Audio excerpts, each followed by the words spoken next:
இறைவன், மோட்சம், சமாதி, அமைதி அப்படின்னு பயன்படுத்தப்படுற எந்த ஒரு வார்த்தையும் ஒரு இயல்பான வாழ்க்கையின் மூலமாகவே நம்ம அடையிறது தான் சரியானதாக இருக்க முடியும். இயல்பான வாழ்க்கை, பிறந்து வளர்ந்து தப்பு செஞ்சு வருந்தி திருந்தி நல்லது பண்ண ஆரம்பித்து திரும்பி தப்பு பண்ணுற சந்தர்ப்பம் வந்தாலும் செய்யாமல் இருந்து இன்னும் இதுவரைக்கும் இருந்த உணர்ச்சிகள்லேருந்து நீங்கி உணர்வுகளுக்குள்ளே சுற்றி எவ்வளவு பேர் உணர்ச்சிகளில் வாழ்ந்தாலும் கோபதாபங்களோடு வாழ்ந்தாலும் அதை பொறுத்து வாழ்க்கையை தியாகம் செய்து ஏற்றுக்கொண்டு எனக்கு வர வேண்டிய எல்லாம் நான் செய்ததனுடைய விளைவு தான், நான் தேர்ந்தெடுத்த மனைவி தான், நான் தேர்ந்தெடுத்த வாழ்க்கை தான், இது எனக்கு அமைந்த வாழ்க்கை தான், இது எல்லாத்தையும் நான் ஒத்துக்கிட்டு சரணாகதி அடைந்து அதிலிருந்து வர விளைவுகளை ஏற்றுக்கொண்டு அதை அனுபவித்து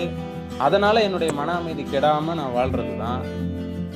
ஆன்மீகமாக இருக்க முடியும்.